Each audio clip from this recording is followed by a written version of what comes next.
Welcome to Themis Podcasts. Themis is an award-winning platform that helps our clients and community manage their financial crime risk exposure. We aim to democratise due diligence through our AI-powered AML and KYC platform, our expert research and insight into emerging financial crime threats, and our deep dive intelligence for enhanced due diligence. Find out more at wearethemis.com.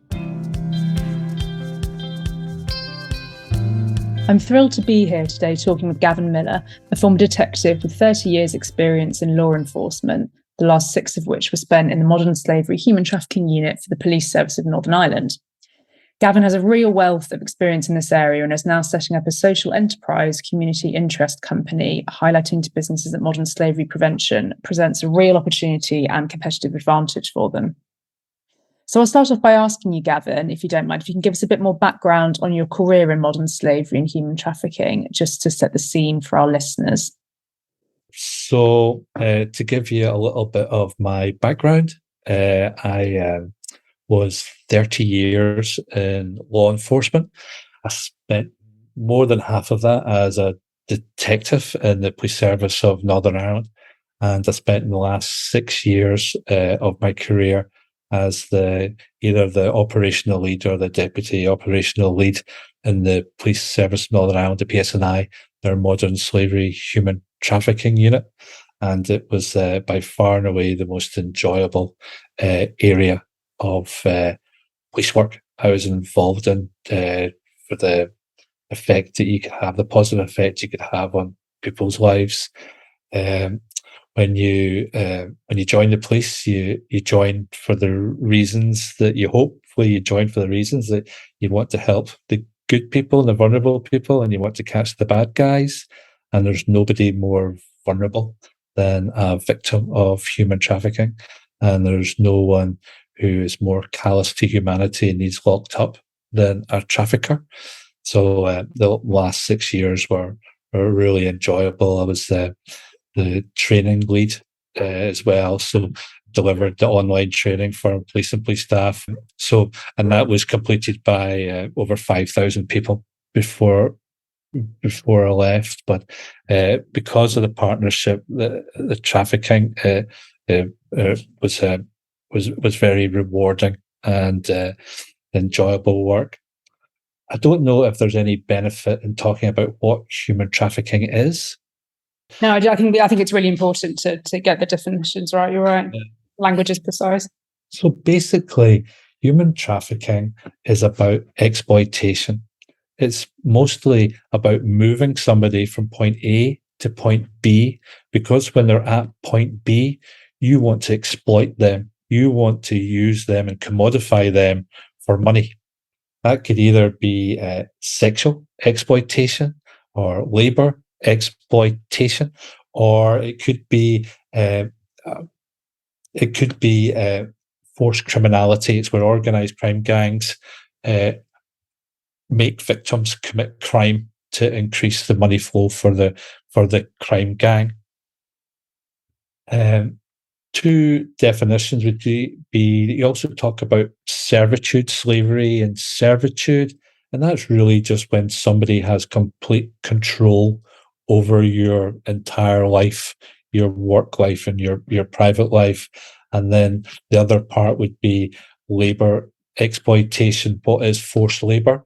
And forced labor is really when somebody is forced to complete work, and there's an area of menace with that makes it forced, that somebody is not doing that voluntarily, they're doing it against their own will. Sometimes I get a bit picky because people and the use of language, I get quite picky because I've been involved in this world, and people talk about smuggling and talk about trafficking and think it's the same thing. They're really very different things. They could be the same routes that the people use to bring to people over to use them, but it's different things. So if you think about human trafficking, then that is somebody being moved to point A to point B because I need you at point B, because that's where I'm going to exploit you. That's where I'm going to use you for money. But when you're talking about, that doesn't have to cross international borders. So if I am involved as a crime gang, a trafficker involved in sexual exploitation, and I am moving victims from one brothel in Belfast to another brothel in another part of Belfast. That movement is complete. Whereas for smuggling, you need to cross an international border. It's an offence against the state rather than an offence against the person. And smuggling is when there's, usually for social, political, or economic reasons, somebody wants to get from country A to country B, and the smugglers don't care what happens when somebody gets to country B. You see in the TV at night in Dover, all those poor people who are going on the small dinghies and they're crossing over from France to Dover. The smugglers, once they've got the people onto the dinghy and sent them out onto the channel, they don't care what happens to them, which is different from trafficking, because they want to get them to the UK or wherever, because that's the area that you're going to start to exploit. Is that, yeah? So, yeah. So a couple of operations. I have to be mindful what I talk about operation, but a couple of operations that I talk, and I'm very mindful that it's a podcast by Themis and you work with the financial institutions. So I've tried to tailor some of the cases that I'm going to talk about to try and give a flavour of your industry. So I wonder if you could also tell us a bit about the specific landscape of modern slavery and human trafficking in Northern Ireland. Are there any particular typologies that you tend to see more of? Does the island's geography or political landscape impact on the specific ways this crime manifests? Or does it present any opportunities, even for how you tackle the crime? The PSNI, we were in a really, and are in a really good spot. We've got one of the largest human trafficking unit teams in the United Kingdom, and we have the full support of the police authorities in taking cases forward. Part of the ramifications of being in Northern Ireland is with the Troubles. So it meant that we have a large number of officers who are skilled in not only overt police work, but covert police work. So allowed us to take investigations on, allowed us to take proactive investigations on, and we were good. We had a pride and still have a pride in what the team would do. That you look sometimes where you're just potentially displacing a problem, just moving it somewhere else. We felt in Northern Ireland, with the skill base that was there, that we were in a really strong position, that we were the best place to take that operation on and take down that organised crime gang. And that Northern Ireland was one of the best places that there was for victims. This care and support that they're given through from the Department of Justice and the National Referral Mechanism down through a large number of fantastic NGOs that work with victims on short-term care, but also the long-term care, that we were in a really good position to take operations forward. We also have an advantage that we're on the little island. Sometimes if you're in Glasgow and you've come across a gang and they maybe move to Manchester, then that moves from Police Scotland to the Greater Manchester Police, or West Midlands, Birmingham to the Met in London. And however well we work together, that's going to cause issues and it's going to cause gaps. Whereas because in Northern Ireland we're the one policing force, then it gave us that added advantages that we could cover them throughout the entirety of Northern Ireland. And is it possible to talk through any examples of cases or operations that you've worked on in real life to just give the audience some insight into those? So the first case I'll talk about is human trafficking by labour exploitation, domestic servitude case. This was a couple that were convicted in this summer for holding a girl in domestic servitude for over a year in Belfast. And the spoiler alert at the start of this story is that one of the convicted suspects, worked for a retail bank, a well-known retail bank in Northern Ireland and Belfast, but a UK big, one of the main big banks. So the reason that I talk about it is because I want to try to instill to people that it's not all foreign nationals. It's not all I have to look at way down the different tiers. The importance of looking at ourselves as our business initially is vital, and not thinking that just because it's somebody who works in a bank, is a UK citizen, makes a good wage, they can't be involved in this. That's not the case.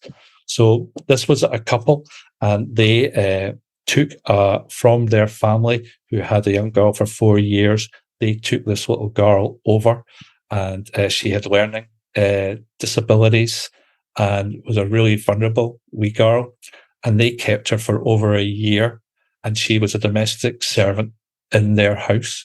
She was used as just part of the fixtures and fittings of their house. She slept on the floor in a box bedroom with the 2 children. She wasn't given money. She wasn't given phone. She was completely isolated. And because of her vulnerabilities, they used that as part of their control to exploit this young lady. They used immigration status, claiming that they were going to sort out our visa, as another control. They held that like a sword of Damocles over this girl, that she felt she was completely trapped and she had nowhere to go. And they stole this girl's life, as well as not paying her any money.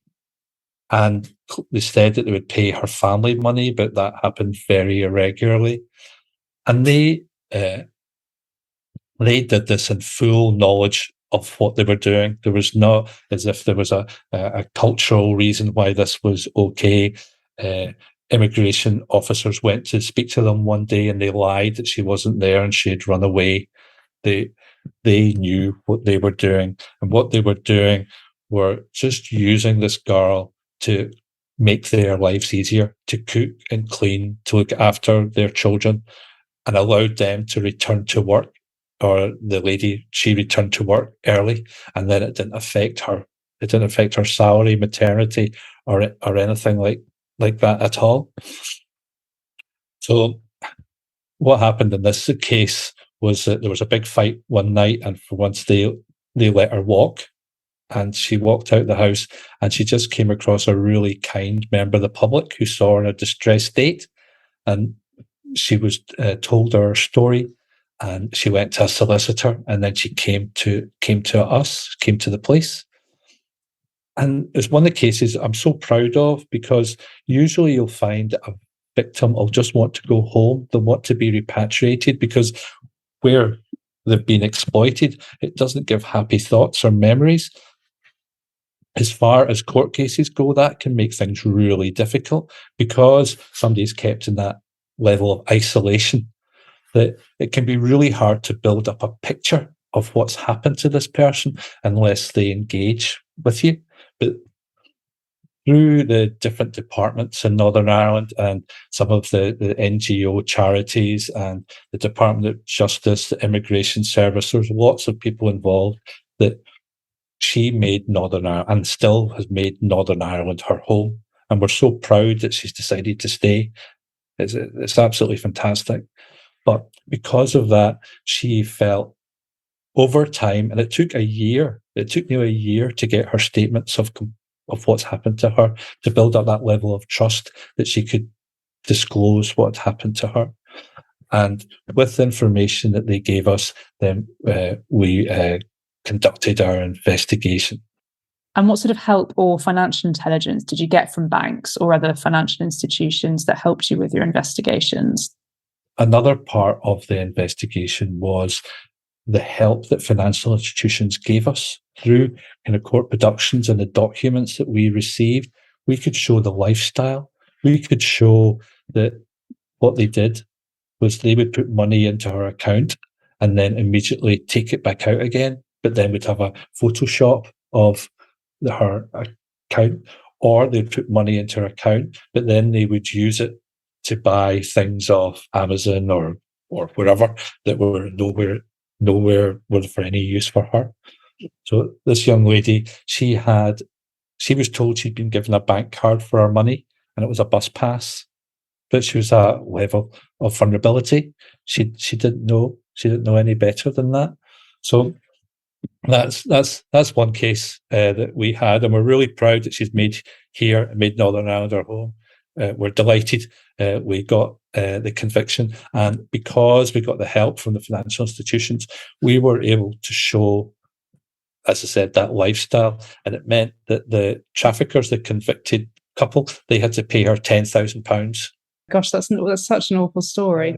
So the stuff that the banks gave you that helped with that was those kind of the access to those statements and things, so you could kind of yeah, absolutely. So, and also with that was, we got help from the National Crime Agency, we got help from Nigerian banks and Nigerian law enforcement. So that was really helpful to build up that case, and it meant that it didn't go to trial because we could show that we had so much evidence that it wasn't worth putting that victim through a cross-examination and having to appear. Yeah, that's so important as well, isn't it? Because it's not, as you say, it's not just about the conviction, it's about that victim's experience, and that's something that financial institutions can directly do to help a victim to lessen. Absolutely. So another case I'd talk about is, again, this summer was the conviction of a man called Martin Heaney, and he was convicted of the largest human trafficking case for sexual exploitation on the island of Ireland under the new legislation. And it came about because of a suspicious activity report.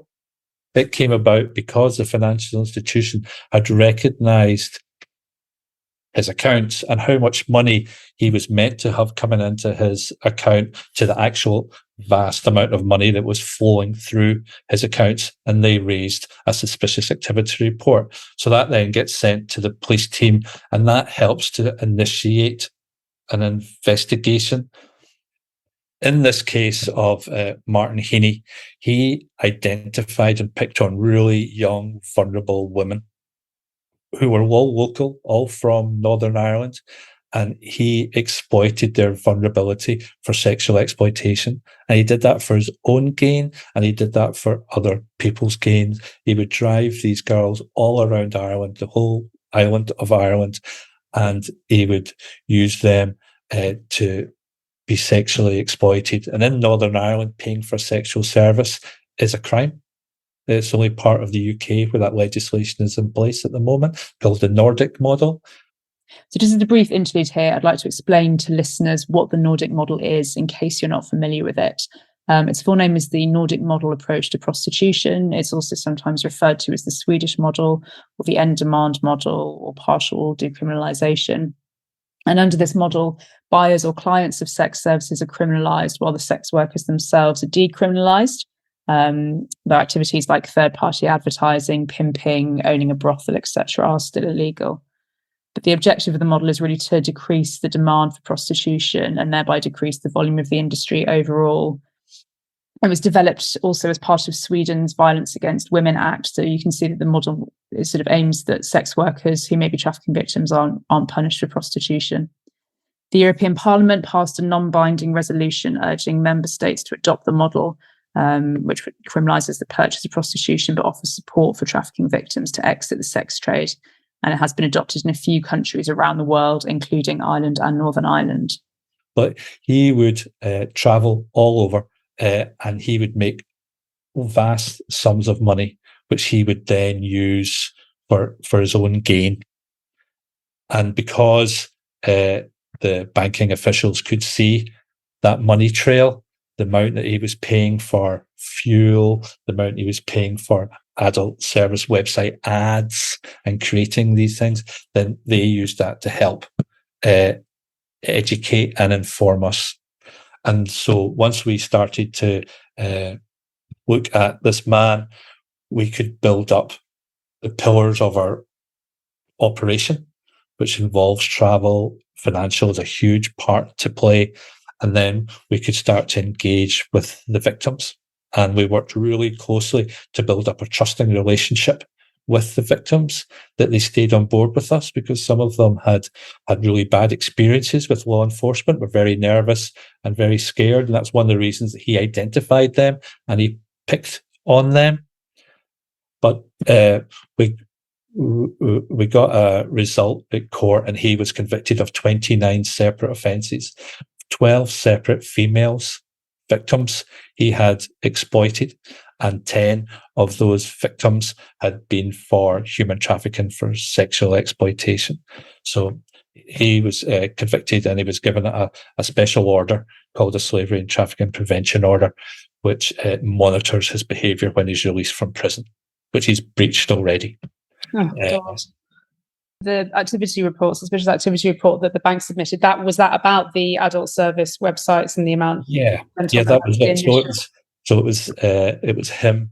It was just clearly showing that somebody who was meant to be retired, having a very minimal pension, had a very large amount of cash flowing through his accounts and what it was paying for. So that was a really fantastic case for us, because without the involvement of the financial institution, we might have picked up on that at some stage, but we picked up it earlier than we would have.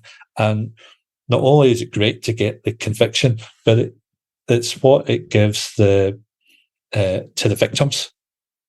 Yeah. And then hopefully there'll be some financial recompense for them. But it's more than that. It's more a feeling of legitimacy and a feeling of self-worth. And it was wrong what this man had done to them. And again, I can't comment highly enough on the NGOs and the different partners and the prosecution service, who all played a really big part in getting this over the line and getting him prosecuted. Yeah, so that's a kind of a good example, I guess, of a cross-sector partnership, and is that how a lot of your cases work, with kind of input from all of those? Yeah, no, absolutely. So part of the involvement will be the Department of Justice. It'll be the prosecution service. If in this case he took victims down to the Republic of Ireland, so our colleagues in the Garda Síochána, we have a close relationship with them. So everybody comes together and helps each other. Right. Sometimes success looks differently. Yeah. So it's not always simply because I have got that conviction that that's successful. And if I don't have a conviction, I don't have success. So there's a couple of cases I would raise. So not long before I retired, I got a phone call and woken up at 5 o'clock in the morning because a large number of potential victims had walked into a rural police station in Northern Ireland, claiming that they were victims of labour exploitation. They'd claimed that they had been forced to work in a manufacturing industry, and they'd not been paid, they'd not been fed, and they were having to steal out-of-date food from bins for food.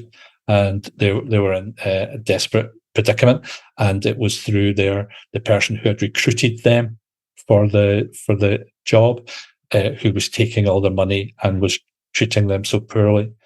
So initially they get signed up into the National Referral Mechanism, which is the UK structure for identifying a potential victim and making sure that they're safeguarded and giving food and accommodation and other things that they'll need, medical help or help with English language or whatever somebody needs. The care package will be put in place for them through the National Referral Mechanism. But they didn't want to make statements to police. They didn't want to make official statements to police, and they wanted to be repatriated back home. And if somebody wants to be repatriated back home, then that'll always happen. So, but it didn't mean that the case was over for us. So we worked with a charity in the destination country. So they met them at the airport and were there to safeguard them when they landed. We worked with the Gangmasters Licensing Authority, and we went and spoke to the company that was employing them, and they were completely what's the word? They were completely innocent. They had no idea that these people were being used and were being exploited and forced into labour.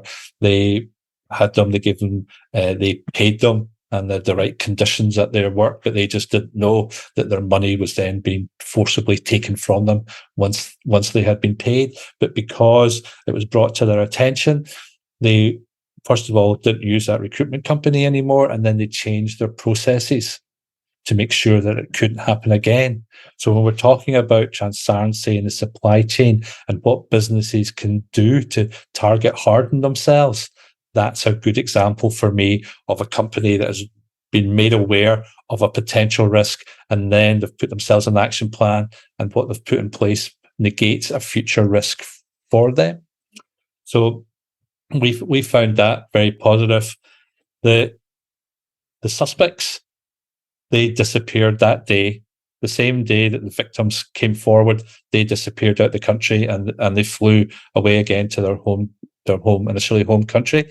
And then through the NCA, the National Crime Agency, we liaised with that country and then shared information with them, and they've started to conduct their own investigation into their behaviour. So they don't operate here anymore, and we're hoping then to dismantle their criminal business to negate any further victims coming across. So we didn't get a conviction, but we put lots of things working with partners to safeguard people and safeguard future people, and also hopefully safeguard that business from being involved in future concerns.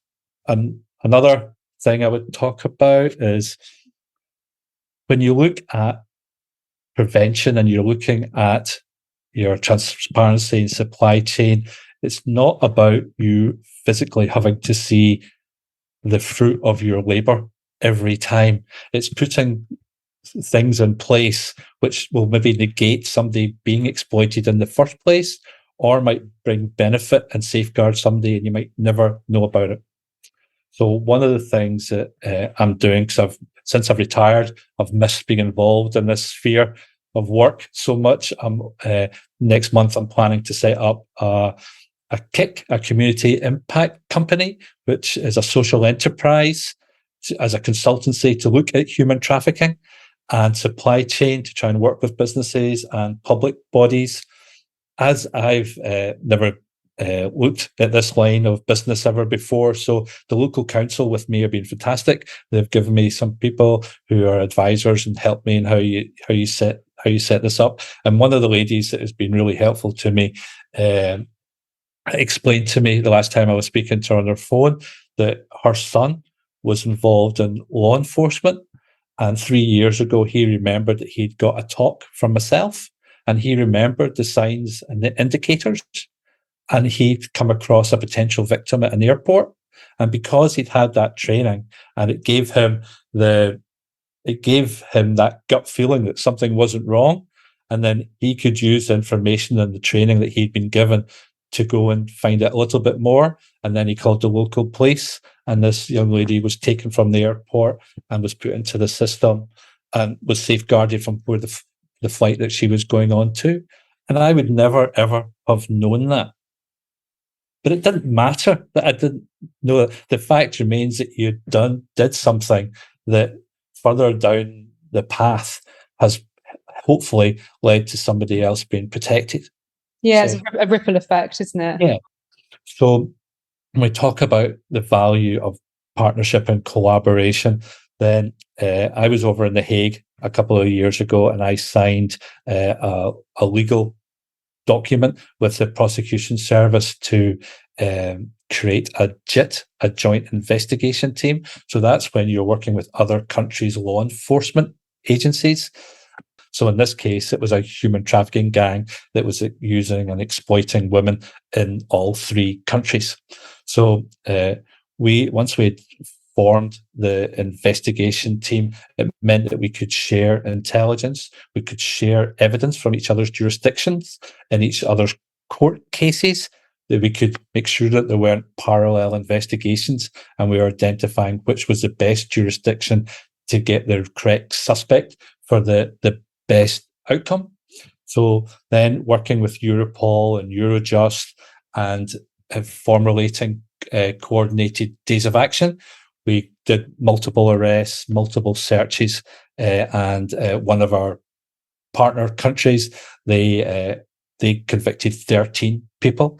They seized hundreds of thousands of euros, and they're the largest. Their main suspect received a prison sentence of 7.5 years.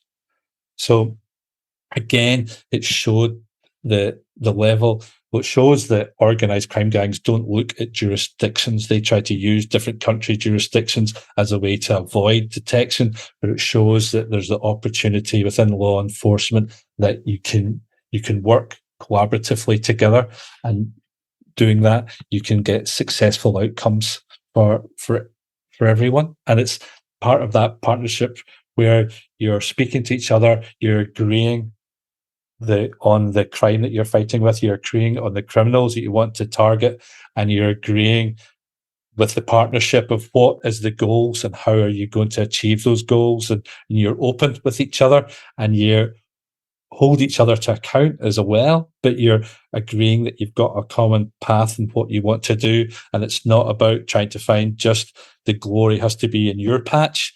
It's about where do you get the best bang for your, again, that easily moves into when you look at the preventative work and supply chains, that when you work at different tiers with different companies that are working in different jurisdictions, again, all it is about is building up that partnership, building up that relationship of trust, agreeing that you're all going to get outcomes that suits every partner in it, and working together for that common goal. Yeah. And it's just as easy in business as it is in law enforcement, and I'm sure in many ways it's even easier. Yeah. Well, thank you very much for your time today, Gavin. It's been fascinating, a really great introduction to some of the landscape in Northern Ireland and some of the cases you've worked on, and really helped to prosecute as well. It's not goodbye, though, because this is just the first in a series of podcasts that we're recording with Gavin. We're really mining him for all his worth, because he's got so many fascinating stories to tell. So we will speak to you soon, Gavin. And listeners, you can look out for the second podcast in this series, which will be coming soon. Thank you for joining us for this episode of Themis Podcasts. We hope you enjoyed it. If you'd like to find out more about Themis, please do contact us via our website at wearethemis.com, or drop us an email at info@wearethemis.com. Thank you.